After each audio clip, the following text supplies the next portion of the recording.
Blessed is the man that worketh not in the counsel of the heathen, and sitteth in the seat that is scornful. But his delight is in the law of the Lord, and in this law does he ideate sunrise and sundown. Him a go there like a tree planted by the rivers of water that bringeth forth fruit in the season. Him leaf never a go wither, and whatsoever him do shall prosper. Yea, the heathen them now, they saw them there like a chaff which the wind driveth away.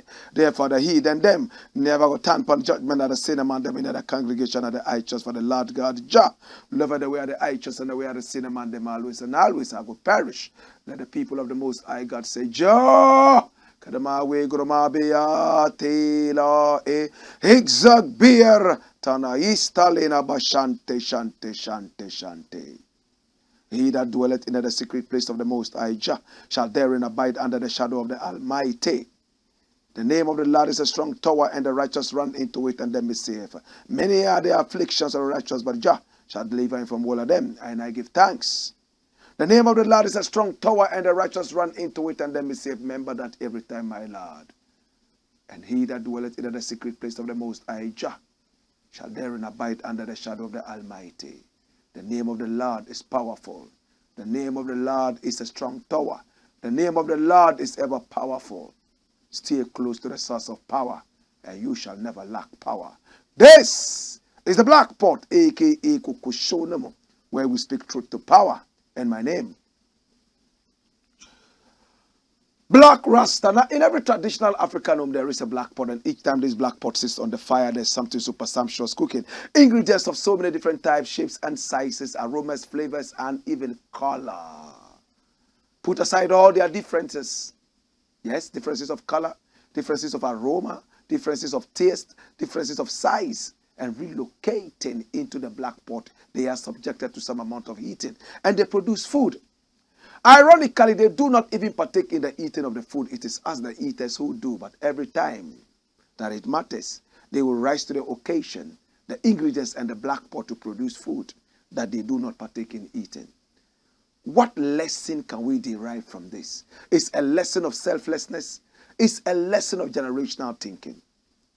Tell me honestly, if you knew for sure, as told by your doctor, that you will die in 1 year, no matter what, would you plant trees that will take 30 years to grow?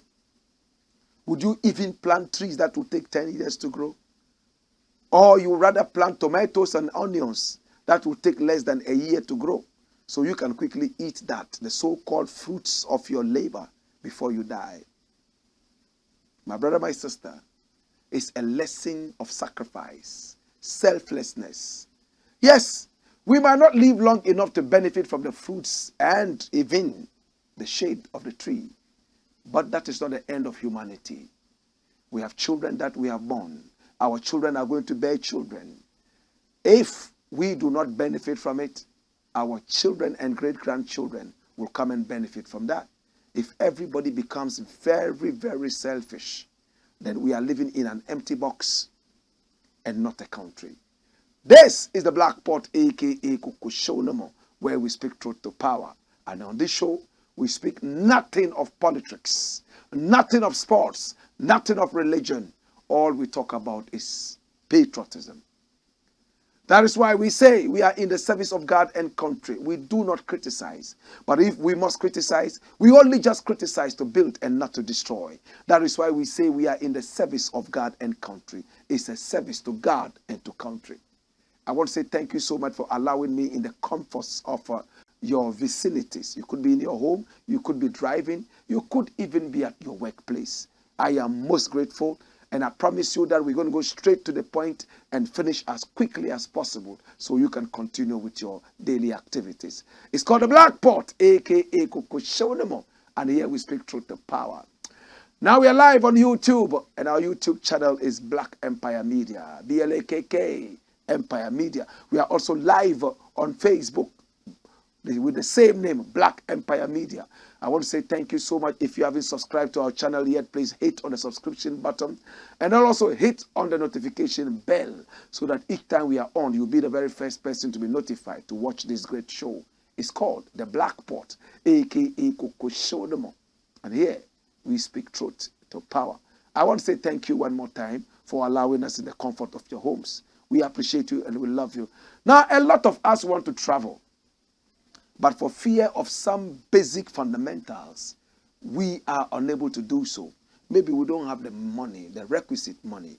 Maybe we don't have time for all the lengthy paperwork. I'm talking about the visa, even going to buy the airline tickets, dealing with such outfits online. Some of us don't have time for that. But I have good news for you. Where do you want to travel to? Is it Kenya? Is it America? Is it South Africa? Or is it even Namibia? No problem at all. Trudy Workforce is here. And when we talk about Trudy Workforce, we are talking about this powerhouse of tourism. Now you want to travel to America, you want to go to England, you want to go to Portugal, you want to go to Poland, you want to go to Belgium or any of the Schengen states. Maybe you want to go to South Africa, you want to go to Kenya, you want to go to Morocco or any African country. You want to go there and you want to be able to enjoy your vacation. You want to work so you can make money and then finance your vacation properly. That is why Trudy Workforce is here. Now with Trudy Workforce, they make sure that everything is easy for you. All you need to travel to any of the countries that I mentioned and even more is just your passport size photograph. You also need the bio page of your passport, the photocopy, and then a bank statement. It doesn't matter how much is in that bank statement. It could be 1 cedi. It's okay. Just present it. And then you are on your way to any country of your choice. And listen, talk to us right now. We'll give you free accommodation. We'll give you free air ticket. We would also give you a visa. We'll get you a visa.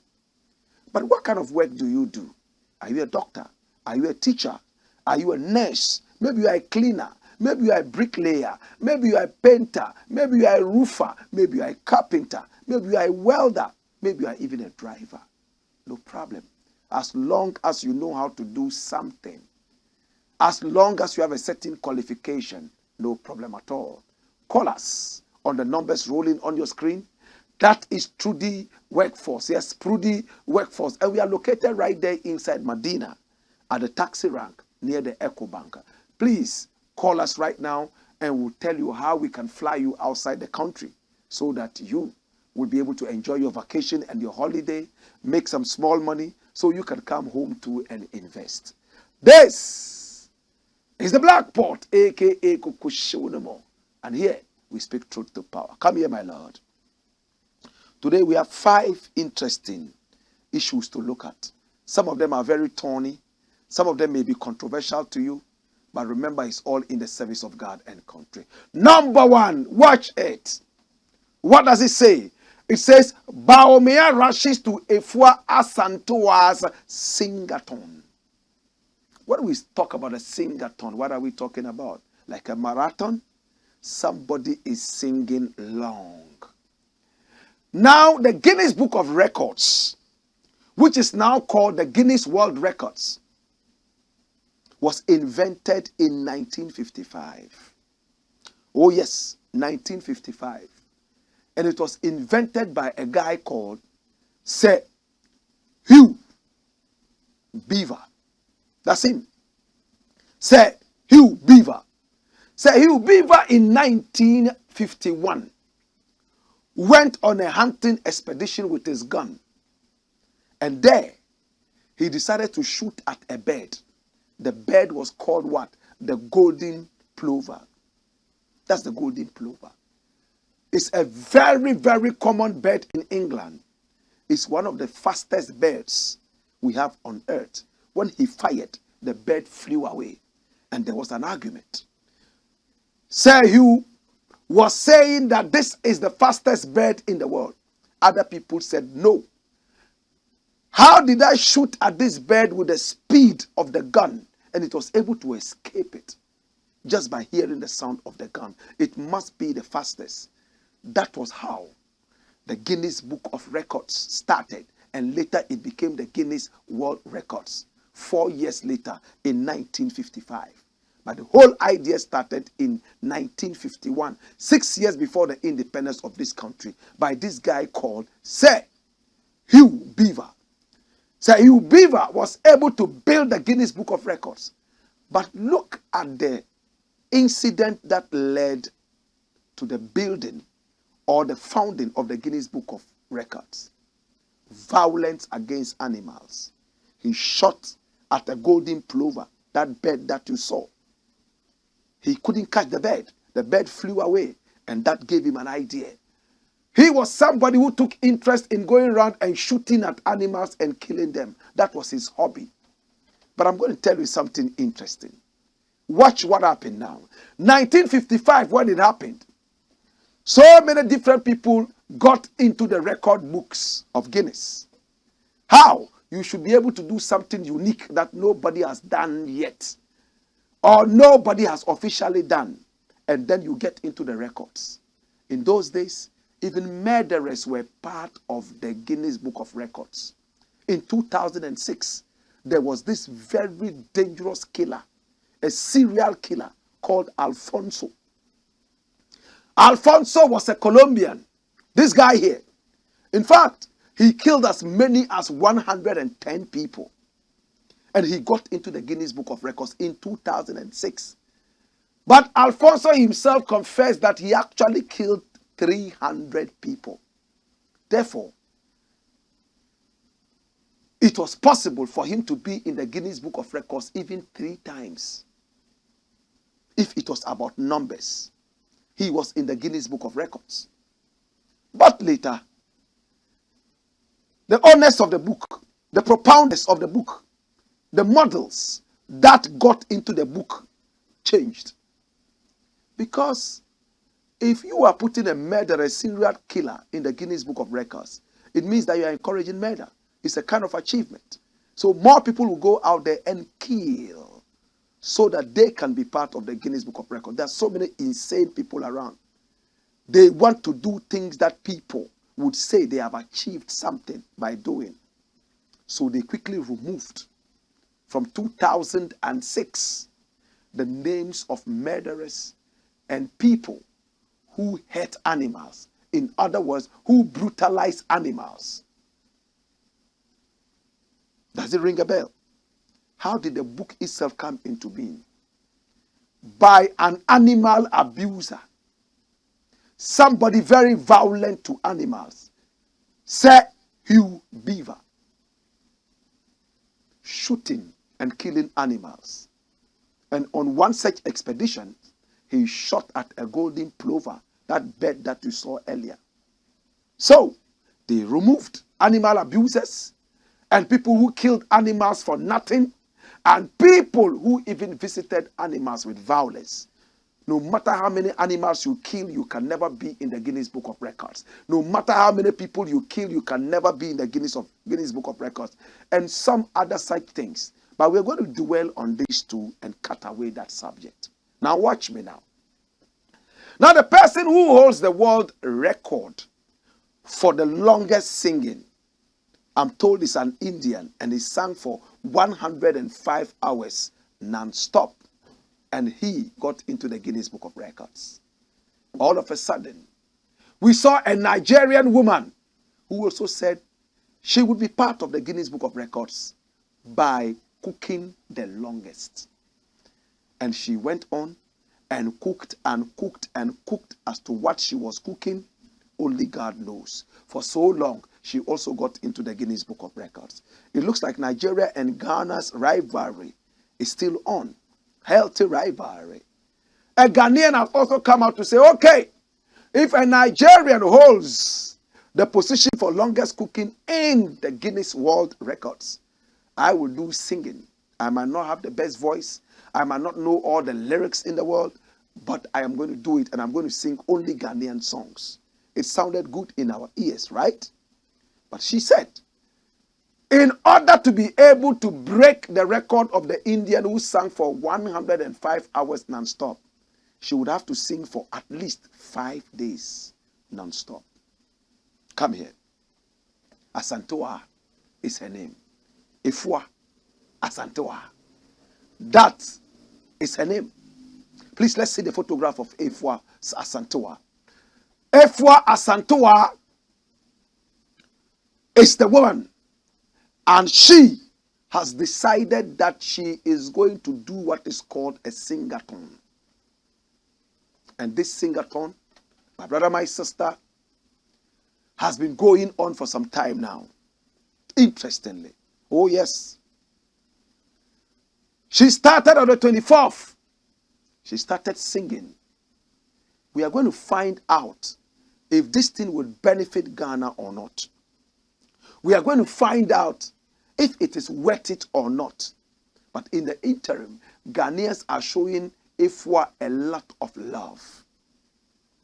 Some celebrities have already gone to the place where she is singing to congratulate her and to also urge her on. Now the politicians are also going there.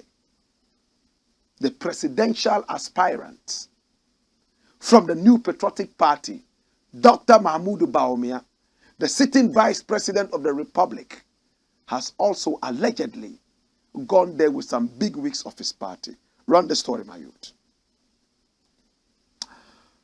Now watch this. And this one is coming from Ghana Web. Come here. Come here. Come here.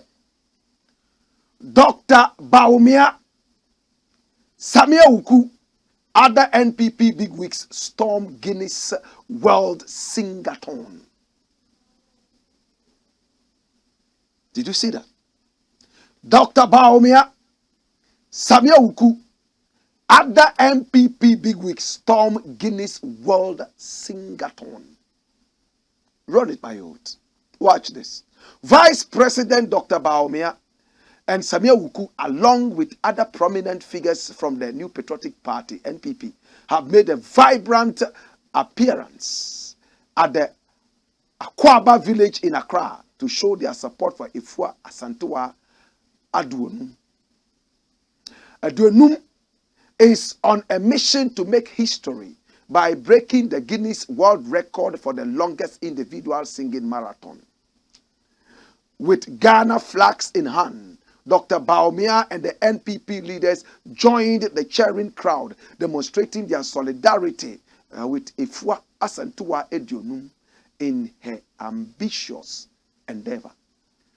The broadcast journalist has set a formidable goal of 4 days and 9 hours starting from December 24 to surpass the current record held by Indian singer Sunil Wakmari.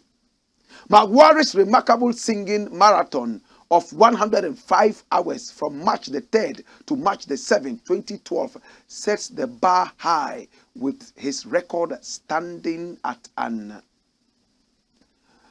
impressive 102 hours. As Dr. Bawumia and his entourage arrived at the venue, Asantewaa'S had been singing for a day, 14 hours and 55 minutes. The presence of high-profile figures at the event not only adds to the excitement, but also reflects the widespread support for ADDO's attempt to etch her name in the prestigious Guinness World Records. Wow. That's it away. Now, let's look at whether what she is doing makes sense or not. First and foremost, let's look at her health. She's going to be singing for about 5 days running non-stop. Will she have time to eat? And when she's eating, will that be considered as part of the competition? Is it a competition that says sing non-stop? Or you can sing and break and eat? Sing, break, and take a bath. Sing, break, and rest, and come and sing. Sing, break, and sleep, and come back. Is that what it is? Or for 5 days, you are going to be singing non-stop. For 5 days, you are going to be singing, and you won't rest. How many human beings can sing or just keep awake for even 5 days, just sitting down and doing nothing? They will die. What are the rules? It's not about the quality of the voice. Neither is it about the lyrics that you sing. It's about singing. Even when birds sing, they get tired. I am sure that in heaven, even when the angels sing, they get tired. Are we not endangering the life of this young lady? Today, when she comes out of it, with the record or without a record, and she falls ill, I can just imagine how many Ghanaians will be tongue lashing her on social media and insulting her. Yet they were the same people who said, yay, yay, yay, yay. Is it foolhardiness or is it bravery? There's a difference between foolhardiness and bravery. Foolhardiness is when a man is brave for no reason. For instance, a house is burning and you jump into the house running in the fire. That is bravery, but it's foolish bravery. So we call it foolhardiness. To go and stand in front of a running bus and be cleared and killed is bravery, but it's foolish bravery. So it's called foolhardiness. Is this bravery or it is foolhardiness? Again, how is this sing-a-thon going to benefit the nation? It's going to draw the attention of the world to the nation, right? Like it drew attention to Nigeria's longest cooking, right? Now, after drawing the attention of the world to Ghana, what next? What do we have to sell to the outside world? Because you've brought attention in. What are you going to give out? What are you going to sell to the world? When a musician tries to get attention for himself, he should be ready to be able to give out something in exchange. In other words, sell something. I don't know how many people are following this. What are we going to sell from Ghana to the world? Is it Kwame Nkrumah? Is it necessary? Do people know him or not? Is it about our gold? Is it our diamond? Or maybe we're going to sell our galamsey and our corrupt nature and our lack of patriotism. Maybe we are going to sell our thievery to the world. We need attention on our nation. But do we need that attention at a time that all the fundamentals are weak? Our economy is disastrous. We are not patriotic. We are not loyal to our nation. All of us are running out of this country. All of us are being ungrateful to our nation and stealing from the nation. Then we bring the attention to the nation. Or is it the attention, is the attention going to Asantewaa'S herself? And if it goes to Asantewaa'S, what does she have to sell? As you were told, she might not be a musician. She is a broadcast journalist. So she might not need that attention to sell music unless she has new plans of doing music. And from what I hear from her voice, I don't think that she would immediately succeed with her music. She might need time to polish her voice and also to sing in key and also get to know the timing properly. She will need a bit of time. It is encouraging to see somebody bold enough to say, I want to break a record. But sometimes it tends to be foolhardiness if we are not very well focused. Will you be surprised if tomorrow somebody comes and he says he's going to do something called Jonathan? You know what it means to say Jonathan? He wants to break the record of Jonah in the Bible. He wants to jump into the mouth of a whale and stay in the belly of the whale for 7 days. How many days did Jonah do it? 3 days. He wants to double it plus 1, 7 days in the belly of the whale. Will you be surprised if Jonathan all of a sudden becomes Jumpton? People jumping from 10 stories, 20 stories to the ground so that they can break the Guinness Book of Records. That's why the Guinness Book of Records first and foremost, took out murder and took out violence against animals. I think the Guinness Book of Records should also go ahead to take out hurtful things, things that destroy the health of human beings and all that, so that people do not risk their lives for nothing. Does it make sense? If the Guinness Book of Records itself was built on the back of an argument that was based on animal violence, and it came out that we had the book, and they decided to expunge it and expunge murder from it from 2006. This book has been in existence from 1955. It was until 2006 that they decided to remove murder and to also remove violence against animals. How long would it take the Guinness World Records to take out things that inflict pain on us for nothing and destroy our health? Or else, many people are going to go on a spree of inflicting pain on themselves just to be in the Guinness Book of Records. Afua, you are singing, and when you listen to her sing, you can see that she is strained. Her voice is fading out. She's so tired. She is exhausted. And people are saying, hey, go on, hey, go, instead of telling her rest. A man is running, he's doing a race. You can see that this person is exhausted. He's almost at the point of collapse. Instead of stopping the man and giving him some water and some good massage, you are urging the person to go on and die and collapse. I'm not a prophet of doom, but I can foresee, if this is the second day, 3 more days, would she have a voice left to sing? If she doesn't get it, what happens? Again, we live in a country that has doomsaw all over the place. If we have doomsaw, bam, what happens to everything she's recorded so far? There's a break. How will she be able to prove that she was still singing even at the time that doomsaw took over the nation? And maybe they have a standby generator, a plant. My brother, let's be careful. Let's not be so much in a hurry to say, oh, some people are negative about this thing. We need our country's name on the map, but we also need to do our homework well, so that when we are selling our country out, we know that we are selling a good commodity. The way the country is right now is not a good commodity. We need to get the fundamentals right. Some people won't understand until they chew green herbs tomorrow morning. Afua Asantewa'a, we wish you all the best, and we say that we love you. Please don't kill yourself for a record. After all, the record doesn't even come with money. And again, the nation that we are trying to sell, there's nothing in it now to sell. The politicians have destroyed it.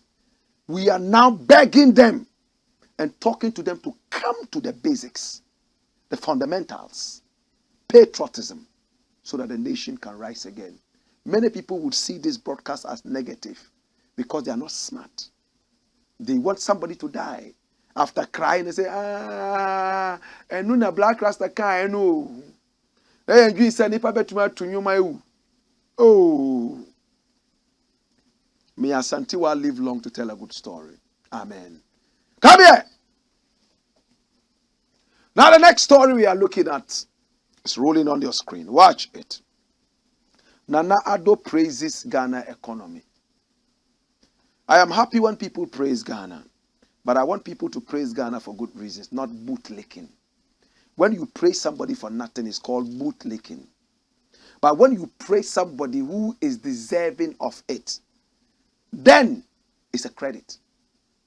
But some people praise you for what they will get from you, not exactly what you are doing. Those people are bootlickers. Some people also tickle themselves and laugh. They are jokers. They know that it's not true, but they are doing it for self-aggrandizement. Nana ADDO praises Ghana economy. This is Nana Akufo-Addo, isn't he? That's Nana Akufo-Addo, the president of the Republic of Ghana. And what is he saying about the Ghana economy? Run the rhythm. Watch this. And this is from My Joy Online. It says, our nation has turned the corner. Come here. Turn which corner? One corner. Or what? And this was published today. And this is what Nana Akufo-Addo is saying. Run it. Watch it. It says, President Addo Dankwa Akufo-Addo has assured Ghanaians that the nation has turned the corner in its economic situation. Ghana is currently subscribed as a 3-year-long International Monetary Fund program, which will see the injection of 3.0 billion into the Ghanaian economy to restore confidence in the local market following the country's debt reaching unsustainable levels. As of 2022, Ghana's public debt was 92.4% of the GDP.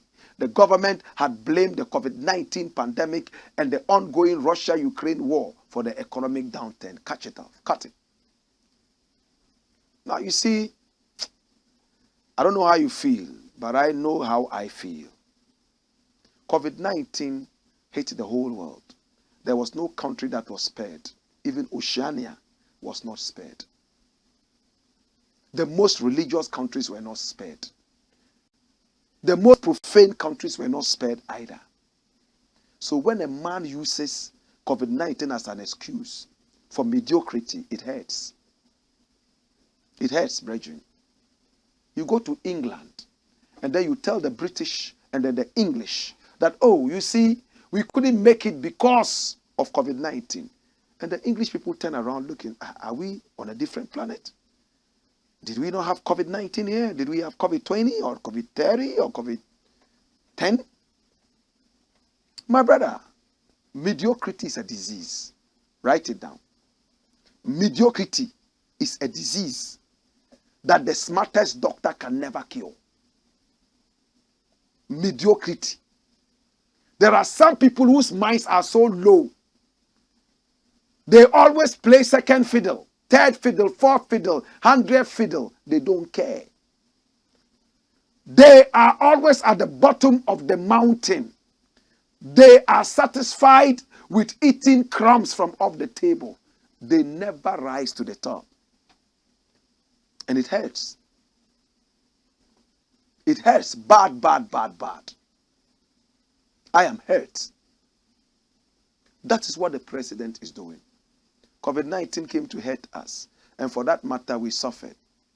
The countries that you are borrowing money from, did they not suffer COVID-19? What happened? When did you get your independence? What are the mineral resources that you have? What are the riches, the wealth of your nation? You are not talking about that. You are only interested in begging. And the saddest thing, I said the saddest thing, is the fact that Mr. President is saying, oh, our economy has taken a curve. Why? Because IMF has come here to give us money. Hey, IMF has come to donate money to you. And for that matter, you are jubilating.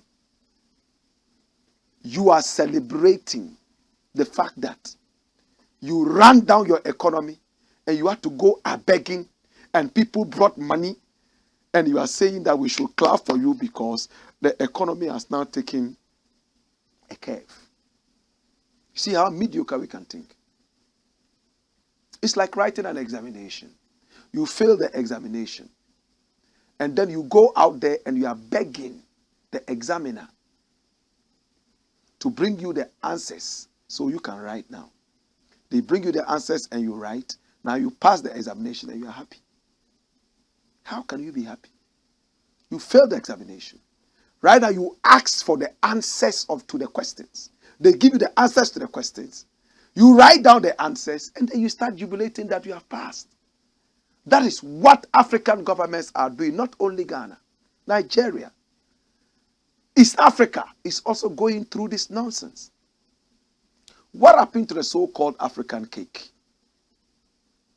What happened to the minerals in Africa?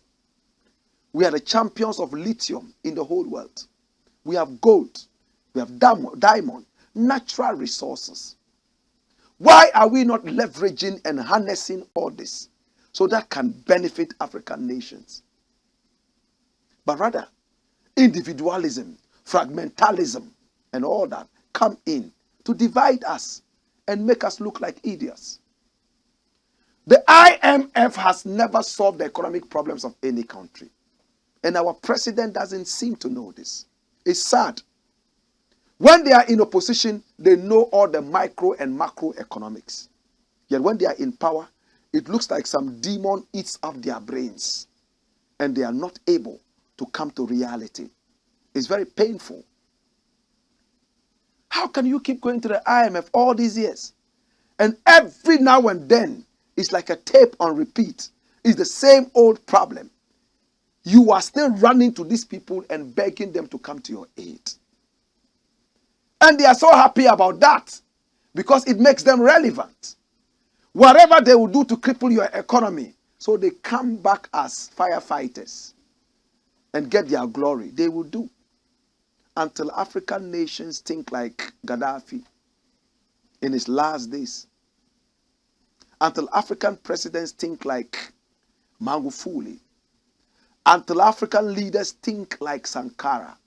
I am afraid we will all keep running to the IMF and the World Bank, and every time we are going to be treating symptoms and never the real cause, the sickness. My brother, it's sad, but Mr. President, come here. Mr. President, it hurts me that with all the knowledge you have, you still believe that the IMF is an asset. Why are you so happy to the point of jubilating over borrowed money? The money you borrowed, what did you do with it? Can you tell? 3 billion. Meanwhile, the money that has been stolen from this country via corruption is 20 times that thing. You steal from the nation, and then you get back to us and tell us you are broke, and now you are going to borrow and come and clap for yourselves that you have achieved. Should I be happy? Should you be happy?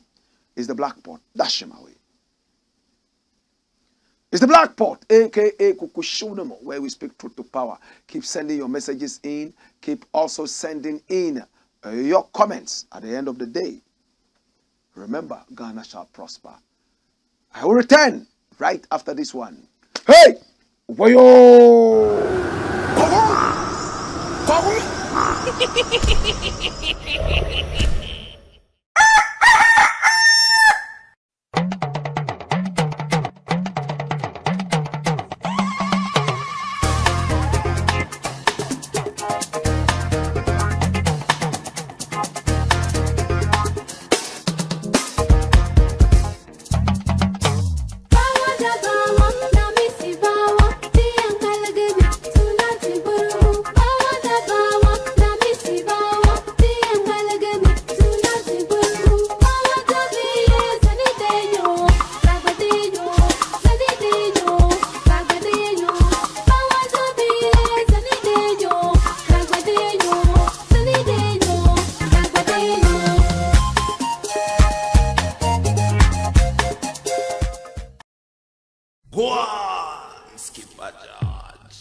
Blakk Pot, Koku Shorama.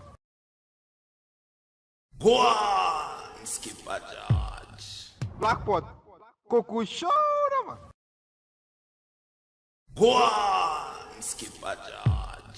Blakk Pot, Koku Shorama.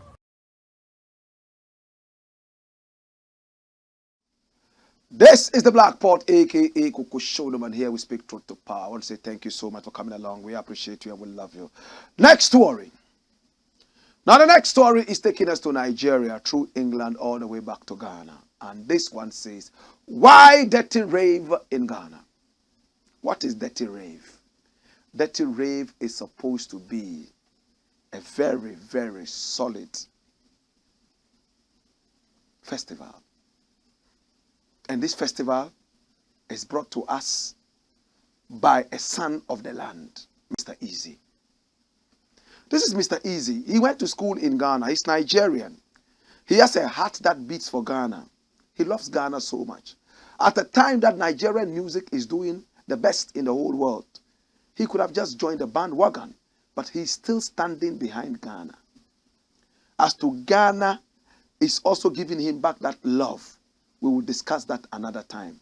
Remember, he said only a couple of weeks ago that he was cancelled in Nigeria. You know what that means? Blackmailed in Nigeria. They stopped playing his music and stopped asking him to come for concerts and all that. All because he said that Nigeria's music must give love and credit to Ghana music because it used Ghana music as its foundation to rise. And some Nigerians insulted him and even threatened his life. This is Mr. Eazi. At the end of the day, Mr. Eazi is still standing by his word, and he says that he believes in what he said and is still standing by that. Now, Mr. Eazi is not happy with what is going on, but he's ready to stand by his words. He has a huge concert coming up, and it's known as the DETTY RAVE. It's a huge festival, music festival, and he decides to host it in Ghana. A fan decided to poke him and said, why? You are a Nigerian. Nigeria is where the music port is. Why are you going to small Ghana to do DETTY RAVE when you should be in Nigeria? And Mr. Eazi had an answer for him. Run it, my youth. Watch this. Use your sense, your small brain. Use your small brain. Mr. Eazi slams Nigerian for questioning his reasons to host DETTY RAVE in Ghana. Run it, my youth. A netizen has queried Mr. Eazi's intentions to stage a concert in Accra at a time when some Ghanaians are advocating for the limitation of foreign music. This comes after the musician shared excerpts of the ongoing works at the proposed venue for the upcoming DETTY RAVE concert scheduled for December 27, 2023. DETTY RAVE is Mr. Eazi's annual concert that has been cemented in Accra, Ghana since 2017. However, a dissatisfied netizen has quizzed why the Nigerian singer intends to stage a concert in Ghana where people are calling for the ban of foreign songs at the moment. Accra, where one ban Niger music, Naim, they go do show, the netizen quizzed. In response, Mr. Eazi angrily lashed out at the social media user, asking if he had any basis for his arguments. Describing the netizen as ignorant and clueless, Mr. Eazi asked if he had cited any legislation to that effect or heard the president make any pronouncement about that. Olodo, so you see him for presidential declaration, Abi. Law passed for parliament.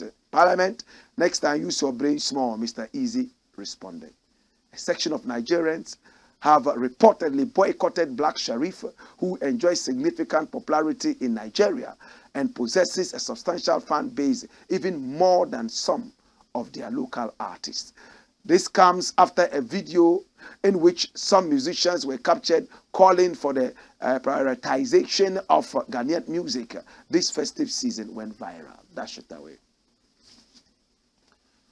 You see, there's nothing wrong saying that during these festivities, please incline your ear to Ghanaian music and push Ghanaian music. We're going to have a lot of foreigners coming into the country. It's good to feed them with local produce and products. There's nothing wrong with that. It didn't say ban all foreign music. It didn't say ban Niger music. It said incline an ear to Ghanaian music. Try as much as possible, even if it's 100%.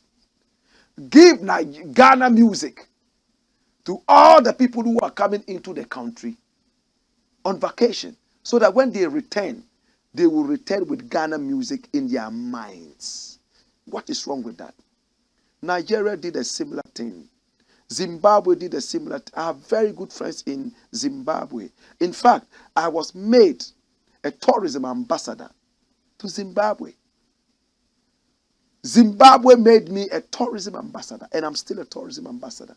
In the days of Robert Mugabe, to go out there and preach Zimbabwe and bring tourists to Zimbabwe and say good things about Zimbabwe, which I have been doing. But when I released my album and wanted it promoted in Zimbabwe, some of the gurus of the media in Zimbabwe said that they do not want to be seen to be promoting foreign music. It's a policy in their country that they should push their local music to the highest level. Even me. Even me. And I made a song for Robert Mugabe. I made a song for Zimbabwe. But the gurus of music, the media moguls, told me point blank. And they knew my history with the nation, my history with Mugabe, who himself invited me to that beautiful country. They decided to tell me point blank, we don't want to be seen promoting foreign music. We are busily promoting our foreign local product. I said, oh, really? I was hurt because I felt that I had developed a certain relationship with Zimbabwe.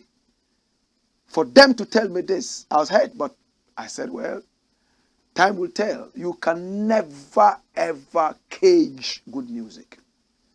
No matter how much you try to cage it, it will blow. Whether you understand the language is sung in or not. We were here when Jerusalem became a worldwide hit. At the time, South Africans were busily killing West Africans and other Africans. We still accepted Jerusalem.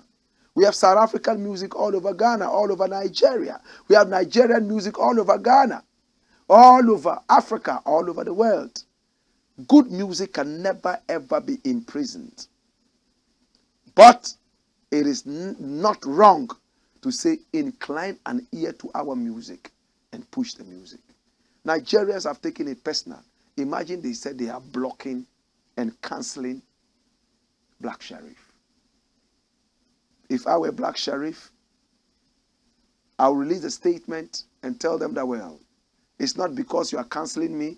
If you are cancelling me for a good reason, I do understand. But there was nowhere in my speech I said ban foreign music. It's erroneous. I don't know who spreads that kind of stupid information. And that is what Mr. Eazi said. Did you hear it in Parliament? In the Nigerian Parliament, it was passed that they should play 80% Nigerian music or so. I don't have the hard facts. But it was a legislation.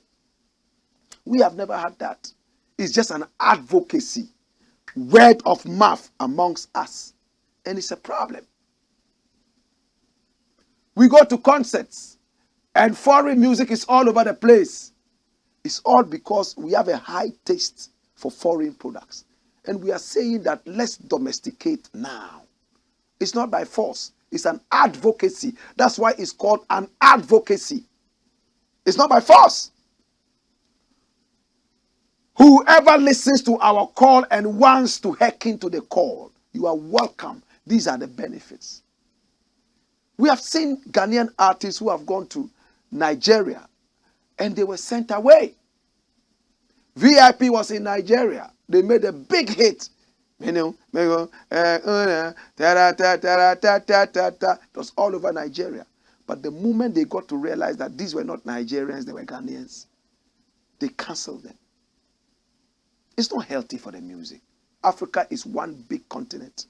Let us open our doors so that music can filter in. You could have your own policies. 70% local, 30% foreign. As to what you call foreign is unto you. But for me, music should be encouraged to live. It's the Black Pot, a.k.a. Kukushonemo. And to Mr. Eazi, I love you. Next time I meet you, I'm going to embrace you hard.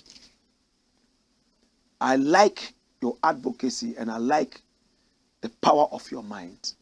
I pray that you continue to rise higher and higher. God bless you, my brother. And keep uniting the two countries and even more. This is the Blakk Pod. Come here. AKA Kukushonomo, where we speak truth to power. When we return, we got more. Hey! Wayo!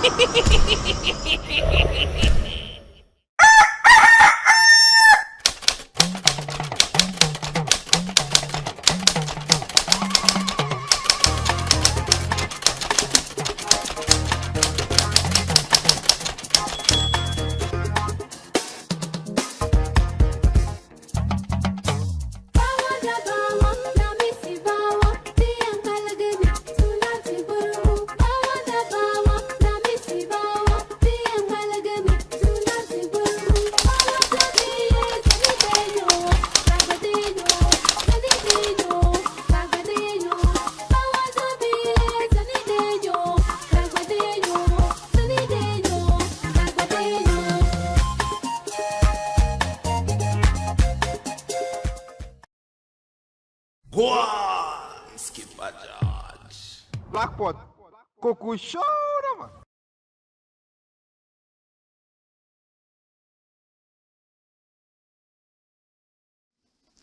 This is the Blakk Pod, aka Coco Show, and here we speak truth to power. Unfortunately, we will not be able to read your messages. In the middle of the broadcast, we were cut off from the internet. You all saw that, right? We were cut off totally from the internet. I don't know why that happened. We are not going to conjecture, but we are still going to continue up till the end. This will be recorded so that you will be able to watch this. Don't get discouraged about this. It's a fight. And when you are for peace, prepare for war. Come here. Now the next story is rolling up on your screen. Watch it. And what does it say? Yeah. Pastor Mensa Otabil Rebukes Ghanaians. He's a man who people respect a lot. Sometimes he talks politics in a very nice way. I love him. Oh yes, I love him. Capital Bank. He was part of the board at the time that the whole bank went down. And I've not heard a single word from him. I wish that he would speak about it. Because he is the man who is preaching about efficiency. And if you are part of a board and the whole house falls like a house of cards, I think that you owe some of your fans and admirers an explanation. Yes, we see you as an efficient person, a generational thinker. You were part of a certain board and the whole thing collapsed. What happened? We deserve to know, right? Well, Pastor Mensa Otabil is the owner of a university right here in Ghana. He owns other outfits that are prospering. In the past, some prophets prophesied that his university will collapse, but that university is still on. It looks like he's efficiently dealing with it. No wonder sometimes he talks against some of the prophets, even though he himself has a prophet in his church, Prophet Ano, who I met personally and spoke with. I met Pastor Mensa Otabil as well, and we had a nice conversation the other day. I truly love him, honestly. Why is Pastor Mensa Otabil angry? Come here! Ghanaians always think government must solve our problems. And that's Pastor Mensa Otabil. Wow. Run it, my youth. The General Overseer of the International Central Gospel Church, ICGC, Pastor Mensa Otabil, has emphasized the prevalent tendency among Ghanaians to rely solely on the government for solutions for societal challenges. Pastor Otabil called for a shift in mindset during this year's Gold, Frankincense, and Myrrh Night on December 24, 2023, urging citizens to actively participate in and support community development initiatives rather than demanding solely on government interventions. That's it. I'm done. What else should I say? He's hit it right on the head. The government is not supposed to solve our problems. The government is supposed to provide a conduit pipe, well lubricated, through which we can slide into our success. I'm speaking tongue in cheek. The government cannot solve everybody's problem. It's not possible. The government is supposed to facilitate our success and our comfort. The government is not supposed to solve our problems. Write it down. The government is not supposed to solve our problems, but to provide facilitation or to facilitate our comfort and prosperity. If I facilitate your comfort or your prosperity, does not mean that I am the one who has solely given you everything to be successful. I facilitate it. For instance, I want to be a millionaire and make money. And I tell you that, you know what? The best thing is that go into the gold business or the agric business. Taxes there are very low. We are going to reduce more taxes so that you'll be able to go in there, work hard and make money. The working hard depends on you. The laws and the policies that we make are the facilitation. That's what I'm talking about. But in our country, we are waiting for government to do everything for us. Wipe our bottom when we go to the WC. Wash our plates when we finish eating. Seal our potholes after we have carelessly dug holes in them for galamsey. It doesn't make sense. It's not like that in America. It's not like that in England. That is why they do not run after their politicians asking them for crumbs. They are proud to work hard and make their own money because the policies and the laws and the legislations are in place. But can you blame them? Watch this. The government behaves the same way. The government is always waiting for the World Bank and the IMF to solve their problems when they should be asking for facilitations. Facilitations, legislations, things that will facilitate wealth creation and prosperity. But no, we go and borrow at very high rates, crippling our economy and crippling the next generation. The government is behaving the same way as these other people Mensa Otabil is talking about. I'm glad he said there must be a shift in thought and action. This is what we've been preaching. Patriotism. I'm sure very soon people will start calling me the prophet of patriotism. My brother, nothing will work in this country without patriotism. Pastor Mensa Otabil will not achieve anything if there's no patriotism in this country. We will all take advantage of each other, milk each other, take each other for food, make money, cheat each other, and then die and go away for another batch of cheats and liars to come without patriotism. That is what is going to happen. Can't you see? You can't see. That's what is happening, brethren. Pastor Mensa Otabil, I appreciate you. I thank you for talking about this. Until we step aside from the government, begging the government for everything, step aside from begging politicians and seeing them as demigods, they will continue looking down. As the other day I was traveling to Tamale. I won't mention the name of this politician. But me and him sat in the same classroom some years back for my master's. When he came in, he introduced himself to me. Oh, I said, I know you. We sat in the same class. You understand? The way I spoke to him and the way he realized that I didn't need anything from him. For what? I can stay hungry for days and years. I'll never stoop low. Have that pride, virtues. But there were other bootlickers around him. Everything they wanted, they had to get from him. Kose, he had to buy for them. cocoa he had to buy for them and all that. So he was just get away from there, get away from there, get away from there. But he seemed to be comfortable with me. That's how rich people behave. A lot of people go around rich people because of their money. When you are able to distinguish yourself and let them know that to hell with their money. What is the importance of your money if it cannot help society? You will never find me with a rich man because of his money. Because of that, rich people are not my friends. All my friends are poor people. So that I cannot ask for loans. When I'm broke, we all will be broke, we'll be there. Swallowing air, waiting and working very hard to be able to break this chain. What Pastor Mensa Otabil has said is very deep. If you meet the president today, what are you going to tell the president? 99% of all Ghanaians will tell him we are hungry. You should give me money to go and eat. He'll give you the money, you go and eat. Tomorrow you eat again, right? Would he be there to give you that?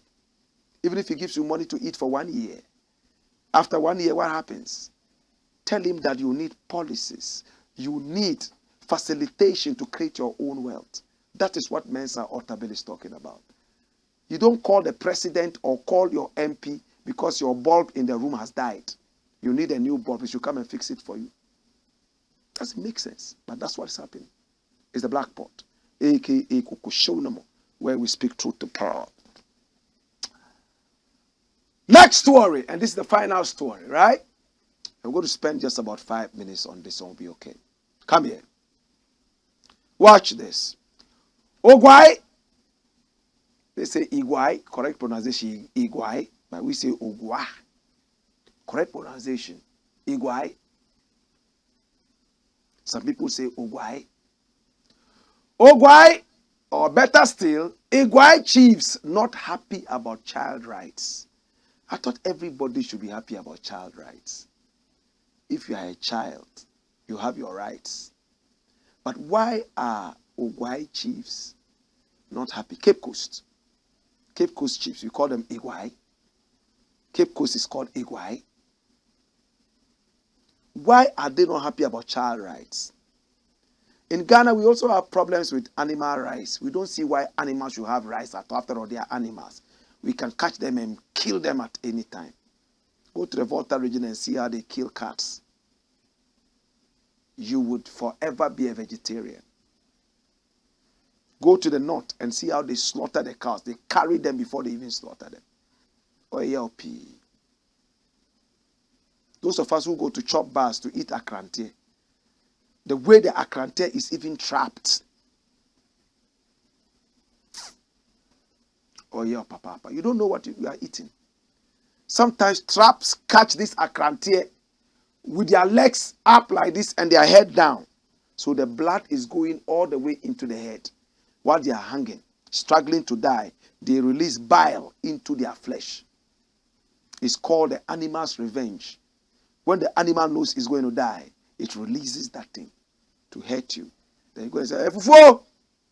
Man, Fufu, I say 50 Ghana. The mama can't tell me 500 Ghana. Yare, Udi Yare, Musio. To make it worse, we even eat akokunu and all those things. And then the excreta. You see, omude nkwan na udi di fufu a be una ohanyi na yese waka lipstick aye green ede.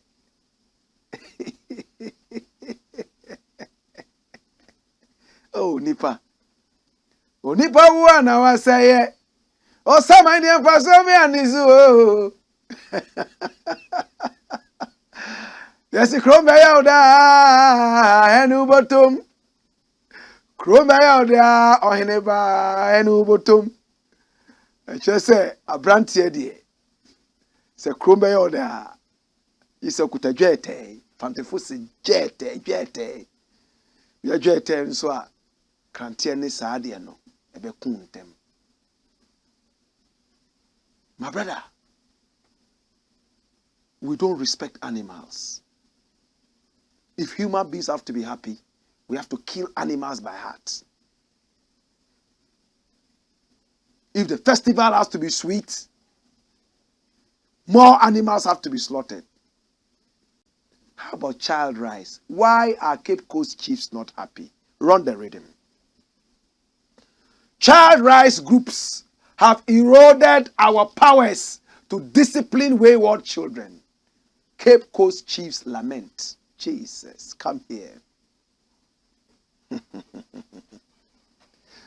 Traditional leaders in the OGUAA traditional area have lamented how the activities of some child rights organizations have interfered with their ability to adequately discipline their undisciplined children and wards.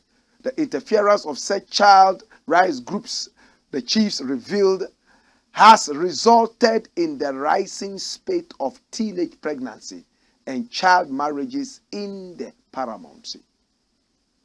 The traditional leaders made this known at the opening ceremony of a 2-day capacity building workshop for the traditional rulers organized jointly by the UNFPA and Obapa Development Foundation under the theme Ending Child Marriage in Ghana.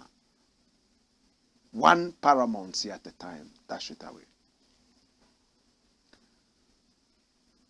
What are child rights? The rights of the child to education. The rights of the child to proper punishment. You can't say, this is my child, throw him in the air and stamp on his chest. Whip the hell out of him. No, it's abuse. Spare the rod and spoil the child. Spare the rod doesn't mean go and take iron rod and come and whip your child. No. It means that spare punishment, you spoil the child. Of course, train up the child the way he should grow. And he will never, ever depart from it. Now, when you go to America, do you have unnecessary teenage pregnancies like we have here? You go to England, are they not fertile? Or do they not have child rights? The countries in the world that have been able to control teenage pregnancies to a certain point, is it because they don't have child rights? Child rights are important. But if you want to beat the hell out of your child and treat your child like an animal, no, it shall not be allowed. Now let me go to Cape Coast. In the slavery days, the days of slavery, Cape Coast chiefs and some other people around the so-called slave dungeon called Castle right now, you know what they did? They took their children to the white man to discipline them. The children who were very fierce and rough, the white man told them, oh, don't worry. If your child is so terrible and he's misbehaving, bring them to us. We will train them. And if you go to the place, the so-called castle, you will see metallic objects there that the children were tied to. They will leave them there for days in the sun, in the rain, and be beating them up. They fed them once a day. And when it was time for the parents to go and take their children from the so-called castle, they went and they had been already sold into slavery. Train up a child the way he should go. The point I'm trying to make with this is that we let our children down by taking them to people who did not give birth to them, and they were trading them. We shouldn't wait for anybody to come and tell us how to raise our children. We should know it within ourselves that we have to be kind to our children. Some of these child rights are there because of some parents who were not ready to be parents yet, and they were parents, not necessarily teenagers. There are some teenagers who are wiser than old men.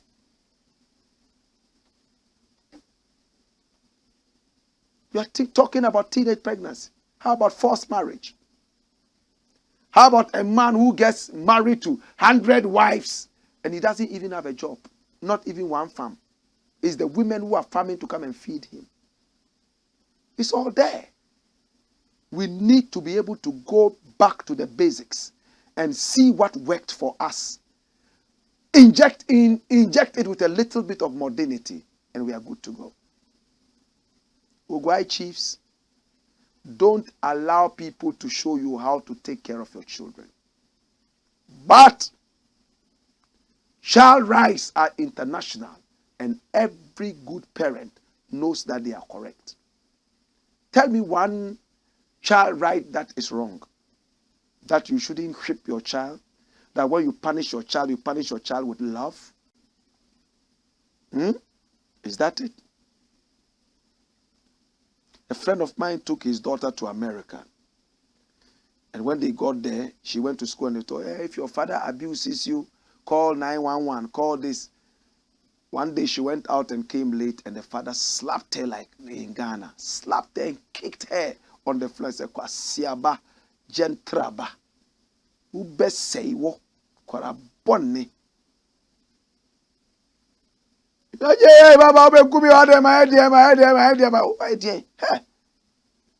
She quickly went and picked the phone and called 911. The father was sitting in the sitting room smoking bonto after beating the child and asked the child to do it. In America. And the police came in, knocking on the door. He quickly realized that it was the child who did this and asked the child to be locked up. And then he told the police that, no, nobody called from here. He was only living here with his wife. There was no child. All his, children were in Ghana. And the police believed and went away. They were living in a basement. And when the police left, he quickly seized the girl's passport and returned her to Ghana. When the child came to Ghana, 3 months later, she got pregnant, teenage pregnancy. My brother, let us love our children, punish them with love. Some people think that it's only beating a child, that is the only way to train a child. I look at my children, one look, and it's hotter than 500 canes from a stick. One look. Look, Pew. The day I open and say, hey, that is thunder. Let's think about that. It's the Black Pot, a.k.a. Kukushodomo. And here we speak truth to power. Come here. I want to thank you so much. I want to appreciate you. And I want to say I'll catch you again tomorrow between 5 and 6 when we do the Black Pot again. In the interim, we apologize for the cut in streaming, the transmission. I don't know what happened. But we are resilient and we'll keep the fire blazing. Please share the broadcast and make sure that it gets to everybody. Hey! Wayo! Power! Power!